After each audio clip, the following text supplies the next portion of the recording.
Hey everybody. Hey everybody, Happy New Year. We made it to 2021.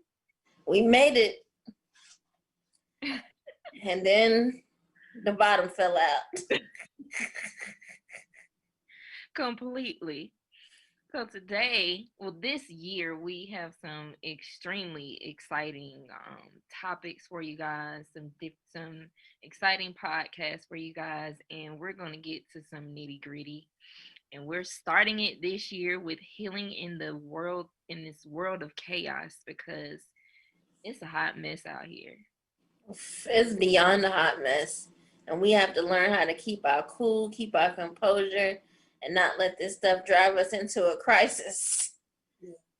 Anymore. Right. It's So we hard. have a special guest for you guys tonight, and I'm going to introduce her because I love her most. We have my mom, Miss Tony. Hi there. She's here with us today to talk about healing in this world of chaos. We thought we would use her wisdom tonight to help us out. And I'm extremely excited about it. So, we're going to talk about healing from an individual perspective. And then Jennifer will talk about our experiences just dealing with sickle cell recently and everything that's been going on.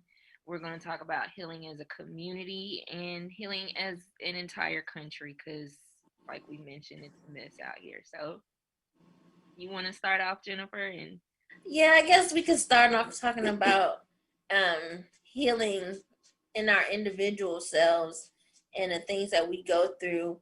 And I especially wanted to hit on the fact that I know the last show I mentioned that I had been hospitalized with COVID, and how that experience is something that I need to heal from, because even after being in there for so long and having to fight with some of the nurses for so long and just being alone for those many days, it's like a traumatic experience, and it's not something that I'm really wanting to go through again.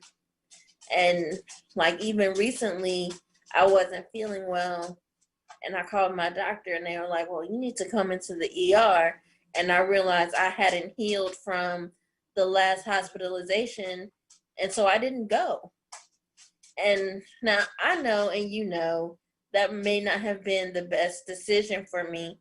And of course, my family is like, "Well, what you gonna do?" And I'm like, "I'm gonna stay home. Like, I'm not going anywhere." But it is something that we have to learn how to, you know, go through and come on the other side. And how do we do that? Like, how do you get from having a stay that's traumatic to wanting to put yourself in that situation again, knowing that you actually need to do so? right. And for me, I've tried my best to stay away from the hospital because of my last admission experience. And I feel I was traumatized because things just did not go the way it normally does. And it caused a lot of distress for my doctor. It caused a lot of distress for the healthcare system, period. We're already kind of sketchy because of the stereotypes we deal with and having to fight the doctors, the staff, and just to I, it's in the forefront of my mind the treatment that I got the last time I was there. I always feel like I'm in a fight. In a sense, I am. But It's like you go there and every morning you wake up, you brush your teeth, you wash up, and you put your boxing gloves on, like every day in the hospital. and I come out, I bruise. Bruised. I'm purple spots everywhere. I'm swollen everywhere. My mind is not clear. And the last time I went, I had really, really severe withdrawal symptoms to the point where I couldn't even eat anything to try to take the withdrawal medicine or deal with it in any way. I couldn't drink any water to hydrate myself because it was not sitting well with me. So, what do you do in those situations? And my most recent doctor's appointment last week, I felt like he really wanted to admit me but he didn't push it. And I wasn't gonna be like, oh, okay, well, just admit me then. I wasn't. I wasn't, because not only from my traumatization, but from everything that has gone on with the pandemic, from things that happened with you. It was just like, oh no, I'm good. We finna thug this out at home. Right.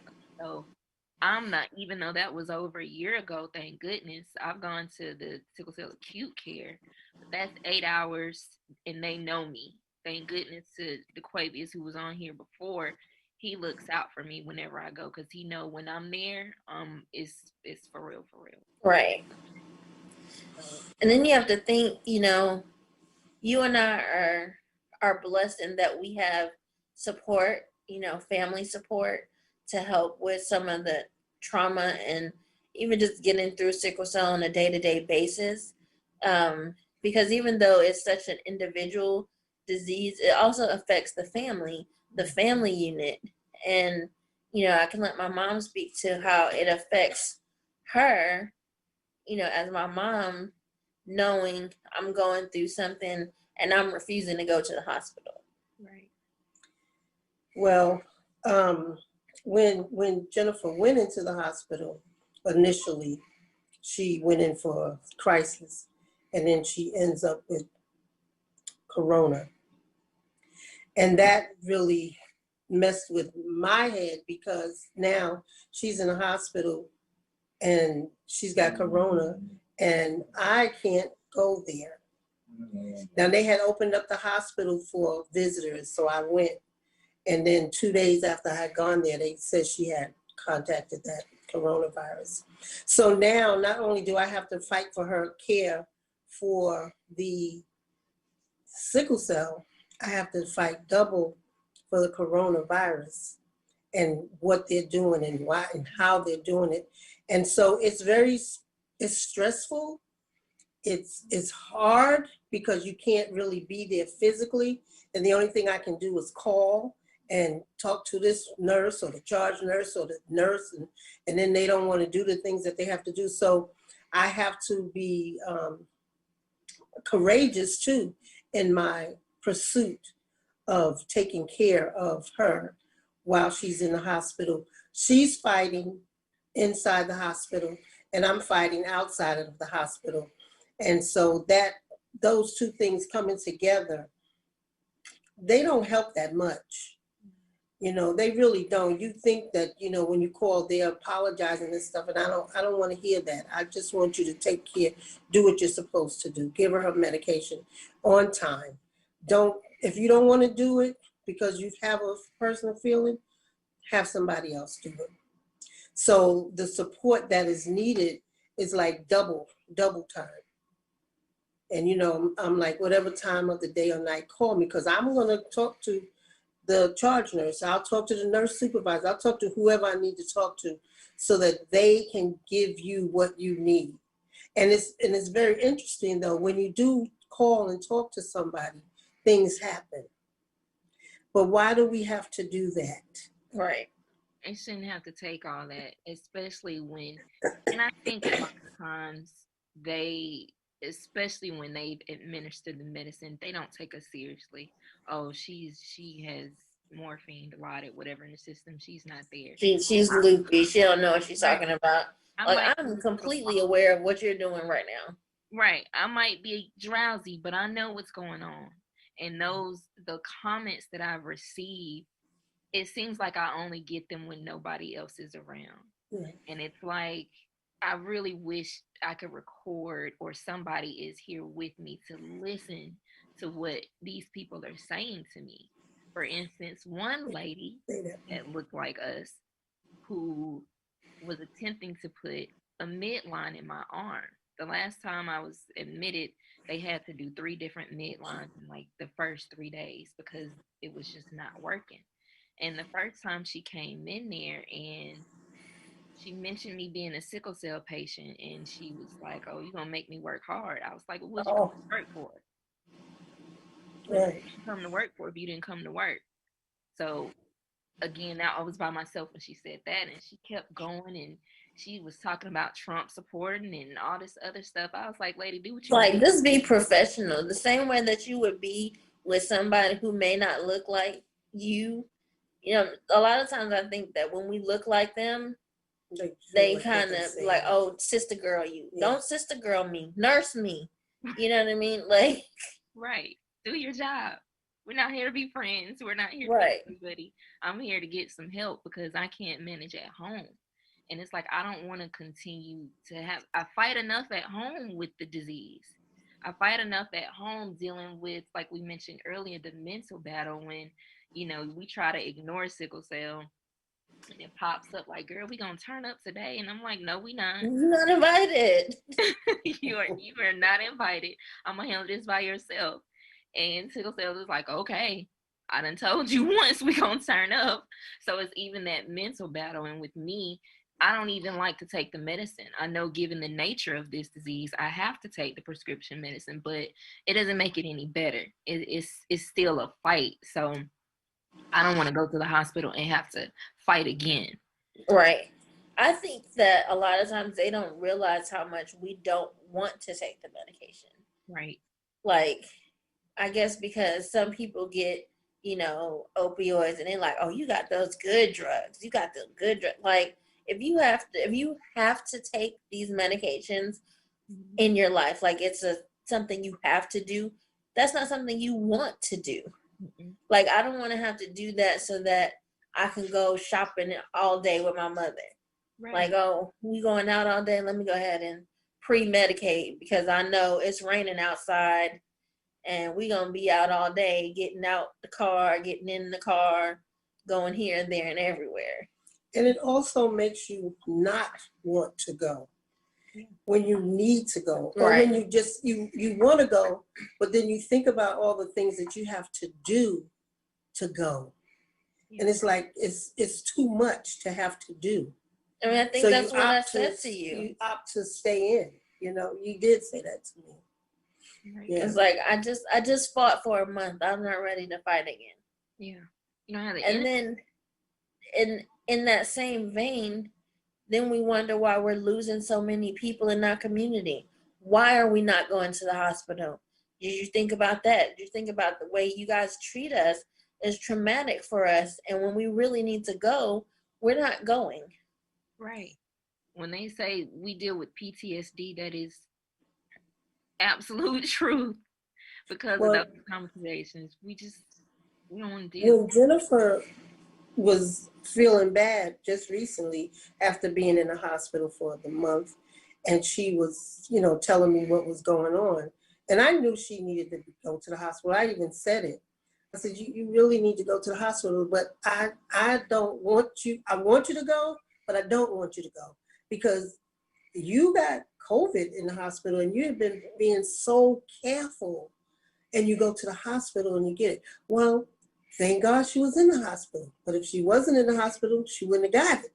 Yeah. But thank God she was there because she was able to get diagnosed very early, like the first day probably. Yeah. And then she was already taking medication. So all of that played a part. But, really, it's like I'm like, I don't really want you to go. But so I say, it's up to you. Yeah. Because that's the only thing that I can do. I wouldn't feel good saying, go, and insisting to the point where she go. She probably wouldn't go anyway. But, I wouldn't I wouldn't want that to be her reason for going because I'm pushing her to go. So I just kind of let her deal with her body. Yeah. And like you said earlier, about the support system, that I feel in a sense privileged to have all of my family here. And all of them do not understand exactly what I go through.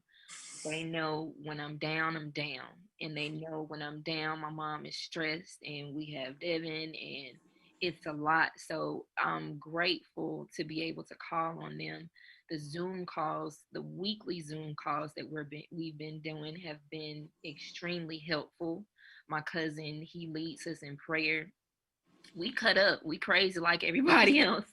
But he'll lead us in prayer. We spent, normally we do our holidays and everything together, but we've been able to manage on Zoom, playing Mhm. games and just kind of being with each other in that sense. So I can say, prior to the pandemic, we were getting together for the holidays and things like that, but the pandemic forced us to communicate with each other weekly, just to check in. A lot of times we be on the call just cutting up, or sometimes just not saying We anything. know how them Robinsons get down. When all this is over, it's gonna be a huge turn. We coming, we there. But we're gonna have to book seats. I told everybody it's gonna have to be over the summer so we can be outside. But it's really a privilege to have that type of system, to check on me or to check on you, to call in like you said, Miss Tony, and say, hey, what's going on? My daughter Yeah. needs this, that, and the other. Right. And some people don't have that, so It's true. it's such a blessing. I'm sorry, you guys. Apparently, my dog wants to be heard. He has something to say. He wants y'all to know my mama got the trait. I got SS. Like, he wants y'all to know something. I don't know what it is, but he wants you to know it. Input too. And speaking of him, emotional support animals are a part of healing too. Yeah, and he is that. So He is definitely that. You already know. yeah, and he made me like him. I was never really an animal person, but Yeah. once I intruded on you guys, Apollo intruded on me, and he's like, "You don't like me. You here? You here with Right. my mama? You gonna like me too?" So I didn't have a choice. No, you didn't. You don't have a choice either, Miss Sunny. He makes you hug him. He makes you kiss him. He makes you do whatever. So Whatever he wants, he makes you do it. I was talking about how he's so spoiled, but he's kind of worth it because when I don't feel well, wherever I am, there he is. It's true. I'm going up the stairs. I'm moving slow. He's like, "You good?" right. Yeah. So how do we cope with the how do we heal from these hospital traumatizations? This conversation is more to put it on the forefront because we're still struggling with how to deal with it ourselves and how to move Yeah. forward with it ourselves. One thing for me, because I've lost trust in my doctor, is finding a new doctor. And I know that, especially here in the Atlanta area and probably everywhere else, it's a limited amount of doctors who specialize in sickle cell. So you're kind of scared to change and start all over. But Right. me at this point, I feel like it must be done because I need some help with my care. Like you guys said, it still takes a village to deal with this disease. So for me, it's a matter of just changing my doctor to someone I can really trust and someone I can be open with. And for me, I think that's the start of trying to heal from what I went through in my last hospitalization. Yeah, I think for me, well, my hematologist, she, as one of my doctors says, she's about as much fun as a can of paint. But I think she's starting to get to know me a little bit more now. She's still not very excited when it comes to dealing with sickle cell, but I know that I can count on her to call my other doctors who I trust. And so that makes me stay with her. I did initially try to fire her, but I was told that I couldn't fire her. She could only fire me. Mhm. As far as staying within the practice, because I've been there so long, I just wanted to see another doctor because she wasn't my initial doctor. My initial doctor retired and then he passed away. And I was like, well, can I just get someone else? And they're like, well, they don't allow you to switch, but she could fire me if she wanted to, if I was, not complying as a patient or what have Or you. she felt like you were abusing the medication or whatever. Yeah. She could do that. But I think now she's starting to know, that's not my MO. She's starting to kind of understand how I operate a little bit better. But it's taken so long to get here, and it's taken an immense amount of patience on my part and frustration too, because it's like, how long am I gonna have to deal with this lady who I think doesn't care about me? Yeah. Right. And where else am I gonna go?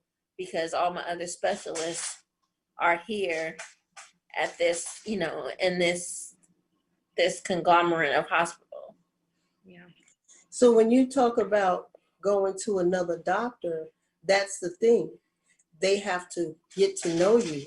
So with that in mind, even if you decide to do that, you have to have the patience now within yourself to stick it out with this new doctor so that they can get to know you, so that they can, and hopefully they understand sickle cell a lot better than some doctors do. Because the doctor that Jennifer had before this particular one, he was very understanding about sickle cell, and he was a very good sickle cell doctor. And he was just empathetic, yes. Like just as a physician. Yeah. And then when he ended up getting cancer, he was even more empathetic as a doctor because he had been on the receiving end of the things that I had been going through. Yeah. And lucky for me, I was able to get an appointment with a primary care physician that specializes in sickle cell, to the point to now he teaches other primary care physicians about sickle cell. And the hematologist he referred me to, I've heard his name plenty of times, and he's even come to the camp. So at least okay, good. Familiar, even though he doesn't know how it affects me personally. I feel comfortable knowing that he's familiar and he's at least a little bit active in the sickle cell community. So I've been, Jennifer, my struggle with with my old hematologist, and I've been talking about it for a while, but now I really feel like, okay, it's time to go because he fired now. So yeah, because he told a whole blatant lie. yes, and we don't do that. How am I supposed to trust you and you sitting up here, lying to me, and I know you're lying. And you know it, yeah. So it's I there's no way I can trust you with my health. It's not just my health, this is my life. Right. So, negative. I'm not gonna go there. I'm not gonna go there, but that's a whole nother conversation. But yeah, it, like you said, Miss Tony, it takes patience, and I feel like we have to fight 24/7, 365, and we also have to have a level head so that we don't come off as the angry one or the bitter one or one just or the difficult patients, because that's what they say. Right. So to combat that and to receive proper help, we have to be level headed when we really want to take the IV pole and just go off. So, right. I mean, like, I literally had a nurse while I was in there for that month. My medication was due at like 6:30 in the morning, and I called for it. And she came in, took my labs, but didn't bring my medication. And I was like, well, I called for medicine, and she was like, well, I'm not going to give it to you because we're about to switch shifts. No. I was like, so what does that mean? It's due now. It's due right now. She's like, well, I'm not going to create another problem for the next nurse to have to deal with. I was like, I don't understand. What are you talking about? Well, your blood pressure might drop. It's due right now. right. And the next nurse, even though she's supposed to come in here at 9:00, has not been coming in here until 11. It's due right now at 6:30 this morning. I'm like, who do I have to call? Right. Because we gonna set it off right now at 6:30 this morning. Right. And then she happened to be my nurse the next night. So I said to her, I said, look, I wasn't trying to be rude to you this morning. I said, but had you not given me the medication like I asked you to, I would have been waiting till almost noon. Right. she was like, "Oh, I'm so sorry," and No. I don't want your sorries, Right. because your sorry can cost me my life, and then what? You gonna tell my mama sorry? I'm sorry. No.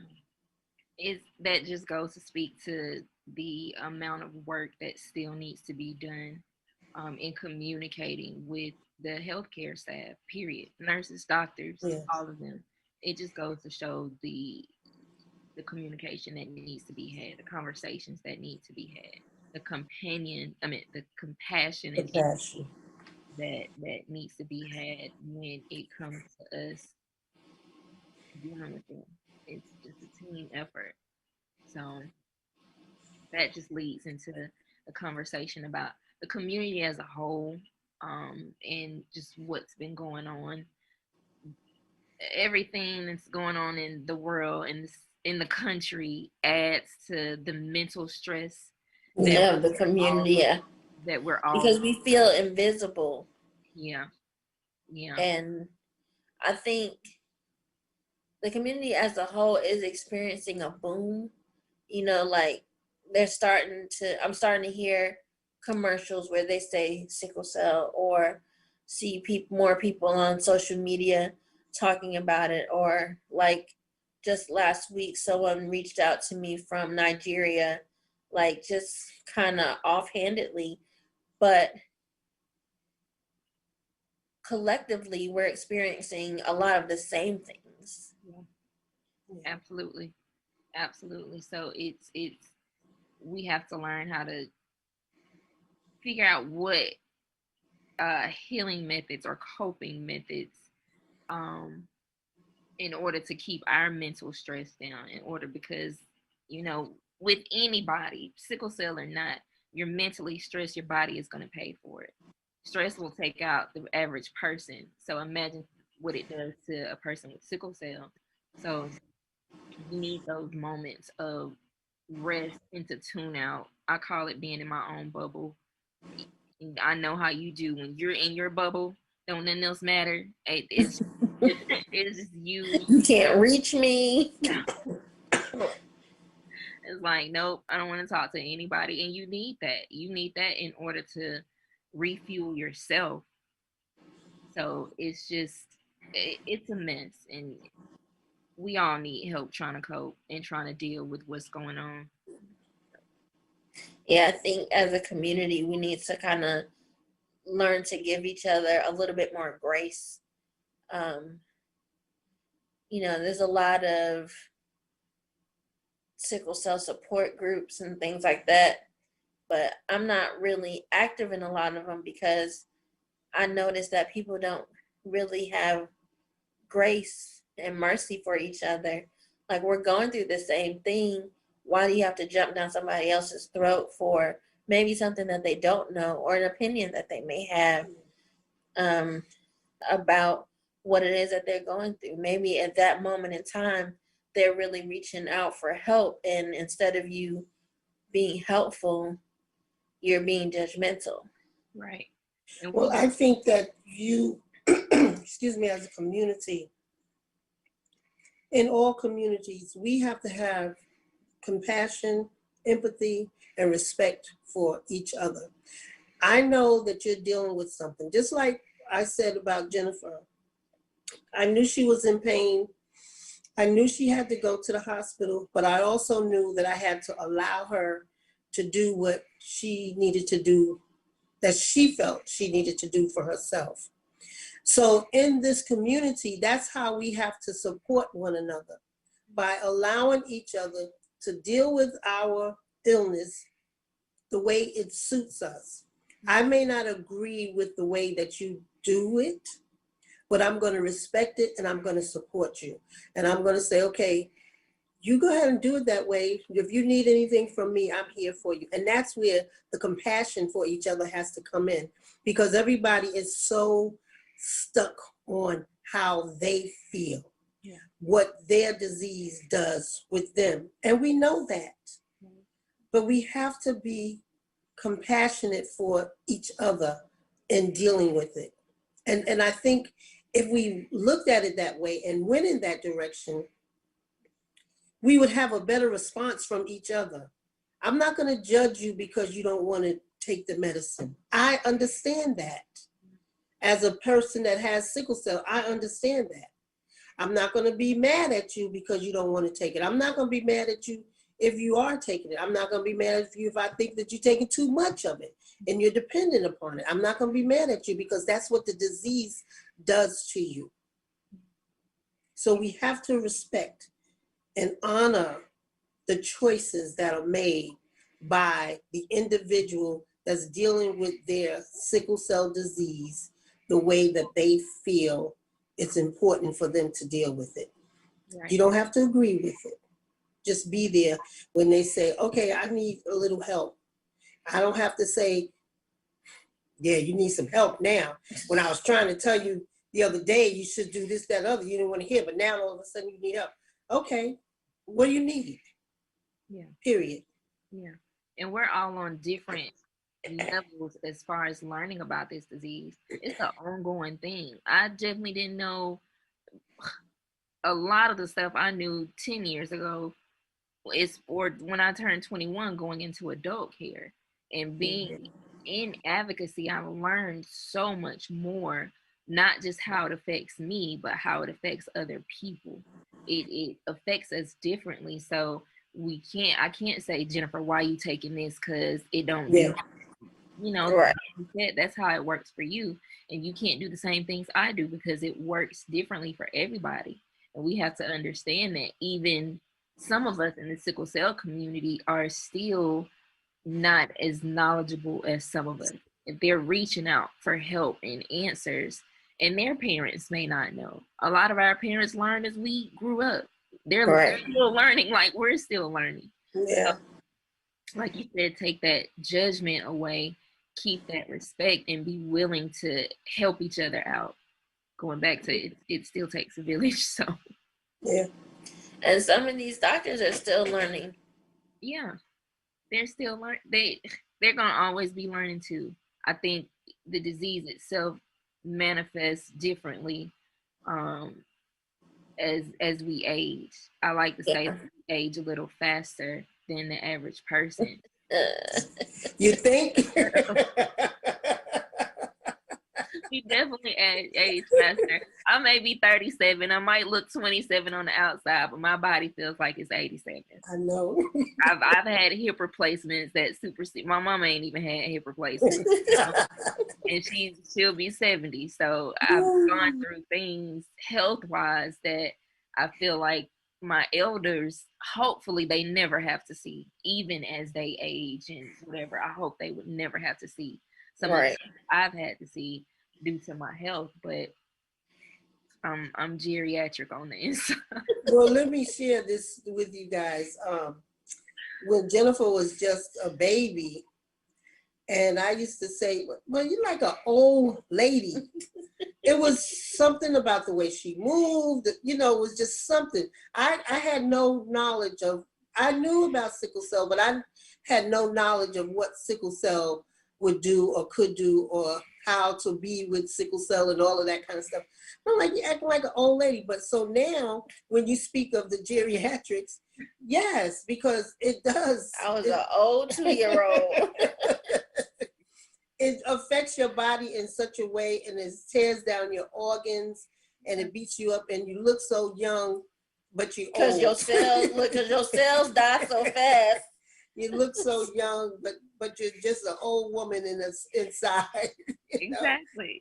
And, when I had to have my hips replaced, I felt like, of course, I was the youngest person in the orthopedic office, and I felt like people looked at me and my mom like I was there to support. Like you were there for her. Yeah, but she was really there to support me. Yeah. Well, I made sure the doctor who did my hip was specialized in doing hip replacements in young people, because I was like, I'm getting this old behind surgery, like I don't want to do this. Right. Right. So it's just, and I feel like for me, if you've been following me on social media, last year I lost like 30 pounds. Even that it may sound small to some people, but that changed my body so drastically. I can't deal with the medicine as strong as I used to take it because it hit me It harder. was, yeah. Um, Even me changing the way I eat, I can't go back like over the holidays. You guys know how my mom is. She excited. It's the holidays, it's Christmas, and we eating all kind of food. And my body is like, ma'am, you can't do that no more.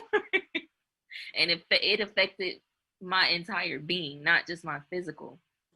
So it's I think that along with the sickle cell as I'm aging is just craziness to me. We're just gonna continue to find out new things. Like every year is gonna be something different. Yeah, exactly, exactly. I'm just gonna have to roll with the punches You and have be to. flexible, You have to. figuratively. I hurt yourself trying to do it physically, but yeah, it's just we've had to adapt and adjust. Just living with this disease is so unpredictable, and life can come at you fast. Like, wait a minute, what's up? So, get into the country part of things because last Ooh, week, take a breath first, because this is heavy. Yeah, close your eyes and meditate a little bit. um, Yes. at this point, everybody knows the madness that is going on, and like I mentioned, taking that in so much can be just as impactful to our mental health and physical health as anything else. But we have to know what's going on in this world. I'm guilty of secluding to my little bubble, and y'all got it. I'm gonna just take me a break because I can't wrap my mind around the fact that it's just There stupid. was a whole Like all the there was a stupidity. whole riot on Wednesday. Like Sometimes though, you do have to unplug, because I find myself just watching CNN all day and then be like, wait, I've been watching CNN all day long. And like every 5 minutes I'm like, oh, what? What? What? Like, okay, you need to unplug right now because you're doing too much right now. and I'm kind of blessed in that area because I don't have CNN, but I do want to see it. So I'm over here watching it. I'm like, as soon as I walk in the door, I'm like, just Turn on turn CNN CNN. because I want to hear what's going on. But in my house at home, I don't have cable, so I can't really do that. And I don't want to watch the local news. I want to watch the national news because I want to know what's going on in the world. But as we were talking about it, this whole thing with this president and these people rioting at the Capitol and all. And then the powers that be that can control this or fix this are sitting back talking about, oh, I Like, think he's touched the fire, he's he touched the touched the stove. stove. So I think he's learned his lesson, and that's like a 2-year-old. Although that's what he's been acting like, a 2-year-old, but he is mad. He's like the He's mad bitter. king. He's Yes, mad. He's petulant. You know, he's being a child, and everybody is looking at us like, you know, they looking in our house right now, and That's our right. house ain't clean. It's like my mother used to say, when I go out, all the neighbors know I'm not home because we out in the street cutting up, we out acting up where we wouldn't do that if she were there. So there's children, we're children, and we have to be watched, and we have to be, she has to stand over us, which these people have not done that with this man. And it's too little and too late to come back now and be like, you know, now enough is enough. Yeah. Like, we have a week left. Enough was enough so long ago. In the very beginning. right. You let this thing snowball out of control and just got bigger and bigger and bigger, and then it burst. Right. And it's a lot, and I feel like it's gonna get mildly worse before we get on the other side. Before it gets, It's definitely gonna get worse. I Not don't know about mildly. mildly It's not though. gonna be mildly either. because there's been chatter about what's going to go on inauguration day, before inauguration day. You know, we got to take these people seriously, right?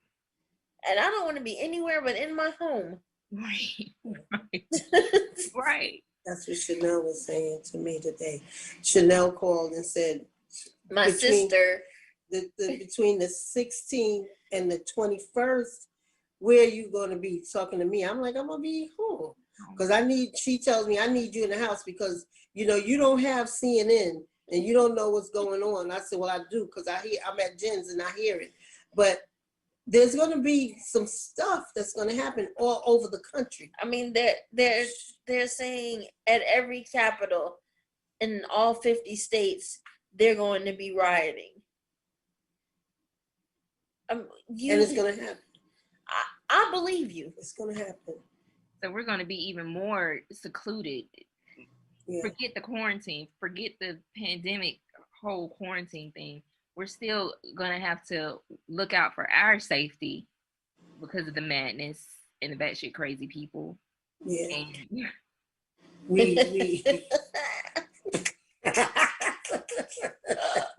yes. We said it, Jack. Needs to be said. That's real. That's just. I didn't say it. You did. You said it, Mia. But that's the reality of it. And people have seen and heard a lot worse than that.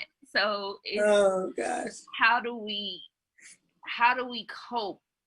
And we know what's going on. We see what's going on. How do we cope while we're in our bubble, trying to stay away from the madness and trying? So, what I think is, like for me, I do have to unplug a little bit, but I still need to be plugged in a little bit. You know, like I still need to know what's going on, but okay, maybe not all day, Jennifer. Like I'm like a junkie on CNN, and when they go on commercial, I'm on MSNBC. So that's a little much. So in order to protect my space, my peace, I need to, you know, kind of balance it out a little bit. So here's some things that we can do to help us get through this, because we're going to have to unplug and then we're going to have to plug up. So here's some things we have to do, the things that we like to do. Like you like to paint and draw and all those kind of things. You like to create things. And those are the things that you have to do to help you keep your mind at rest. I like to read, so I do that, you know. I like to watch TV. That takes me away. So I do that too. I mean, some people may not agree with that form of relaxation, but I do. That's what I do for myself. And here again, it's you, them, us respecting each other as to what we need to do to unplug and to keep our minds in order. We can sit, we can meditate, breathe, you know, look out the window.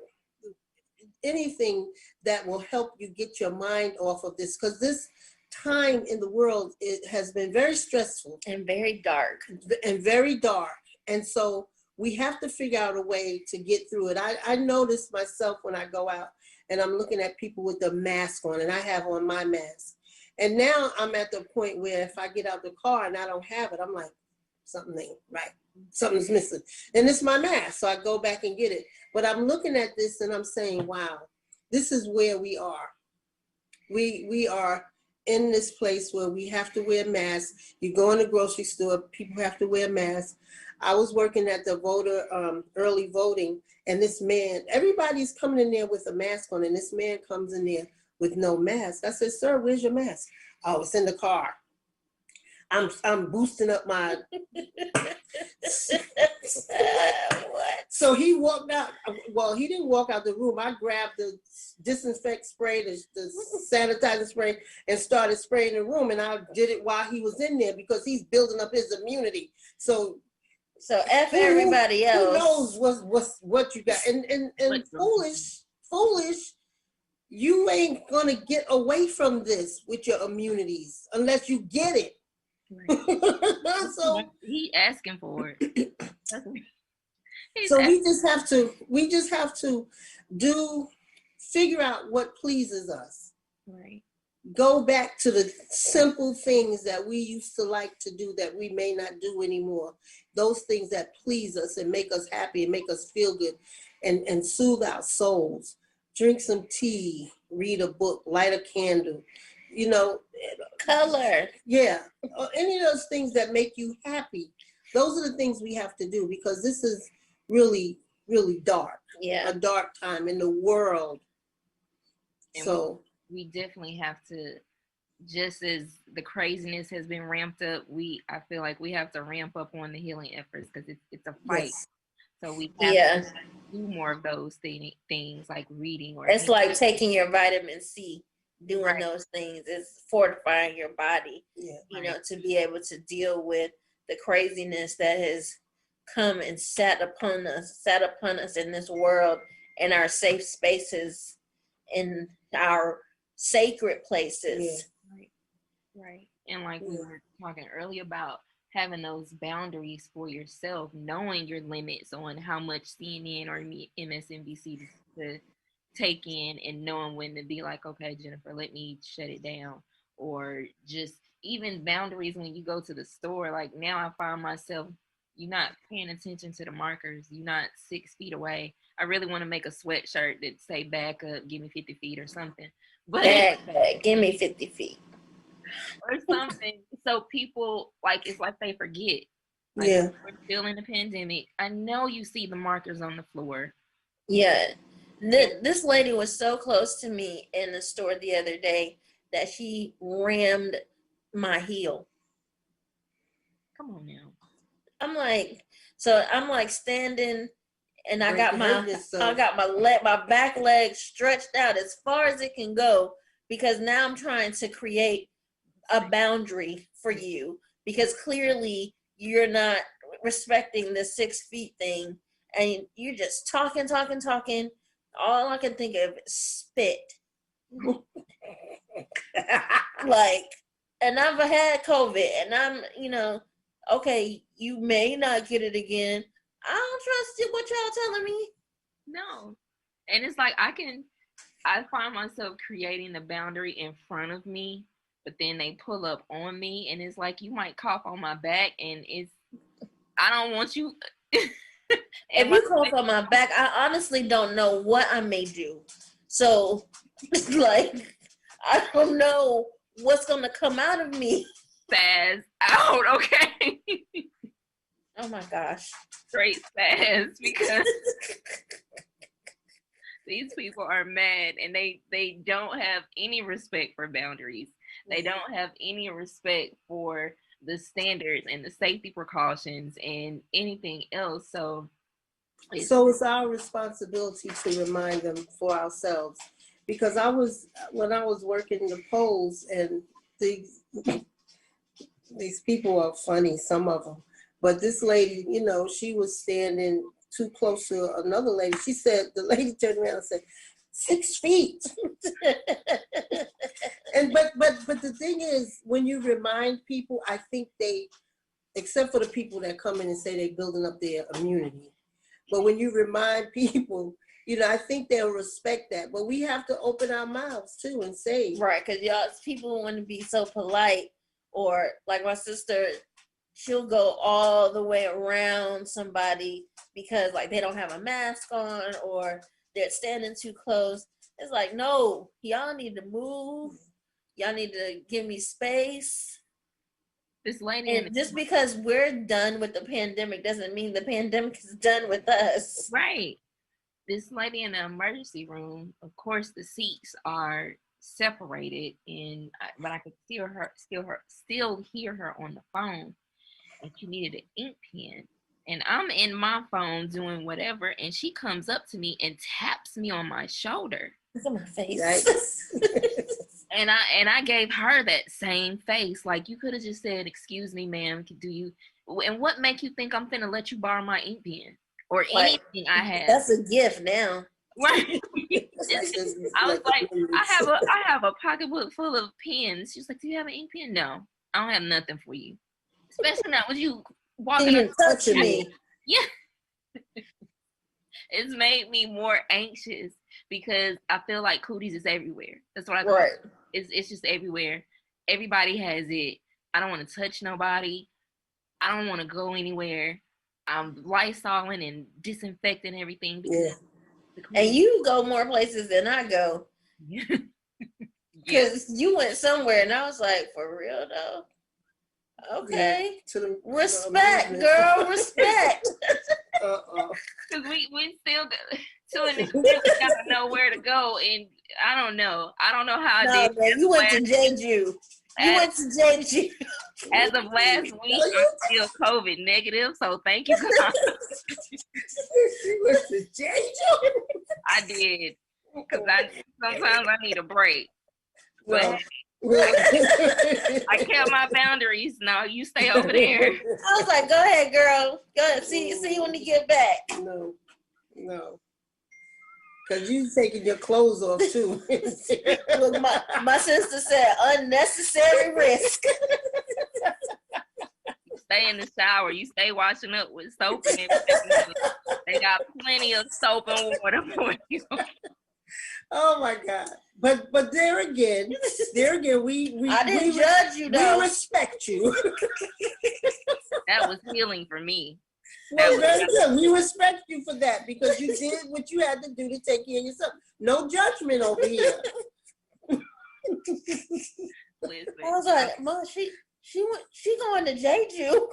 And what did I say, Jennifer? You was like, Jeju? And then I said, well, if that's what she needs to do, that's what she needs to do. Because I said something, but I ain't going to repeat it on air. No cussing.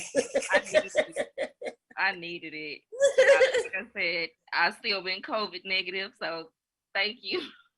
With all the somebody suggested that I get a massage too, because I could use that as well. Because there's a lot of stress going on over here. But I thought about it and I said, hey, that sounds like a good idea, but I'm not ready to do that just yet. I'm not ready. So close to wanting to get a tattoo, but no. Would you be open to having someone come to your house? Nope, they can't come up in these doors. Yeah. To do a massage. Yeah.